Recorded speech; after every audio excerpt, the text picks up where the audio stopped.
This is leadership at its finest, led by our commander-in-chief who loves the troops and they love him. And this was Mike Waltz just 24 hours before he was ousted. We had 100 days of your leadership with respect, with strength. It's an honor to serve you in this administration, and I think the world is far better, far safer for it. And this was Mike Waltz in the 5 weeks since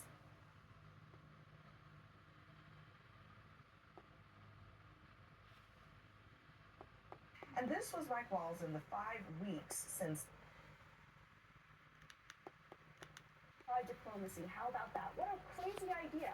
You would think that the Democrats would be rushing to support him, but no, instead they're trying to pick off people here and there. You look at Marco Rubio, you look at Tulsi Gabbard, you look at the president, you look at J.D. Vance. These are not isolationists. These are people who believe in peace through strength. Hold on. The idea that Democrats are pushing for war, I'm not seeing a lot of evidence of that. No. Where they're pushing for war? I mean, yeah, where is the evidence that Democrats are pushing for war with Iran? Abby, do you reject the idea that the Democrats are the ones who are pushing for us to keep sustaining our support for the war in Ukraine, while it was the Republicans who are trying to get out of that? Republicans are also pushing for support for Ukraine. It's just that some of them... There's an entire wing on this, and Marco Rubio as well. And in fact, for the last 4 years, I was alive for the last 4 years, and I do remember the argument that most Republicans on the Hill were making was that Biden was moving too slowly to provide aid to Ukraine. Yes, but most Republicans on the Hill. Yes, I remember you making that argument.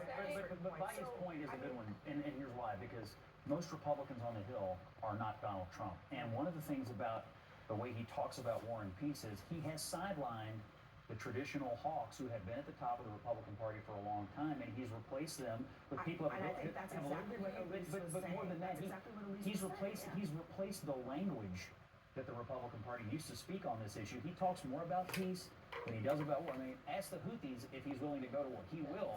But he is a man who would prefer to talk about peace first. Buck is exactly right. Very quick last word. That's all of that is true, and I think it is true that you have two different ways. True, and it's good. Did you say it's good? It's true and good. It's admirable. No war is good. Against war. Thank you. No war is good, but I think we have to say there is a divide in the party. You have the Ted Cottons and the Ted Cruzes.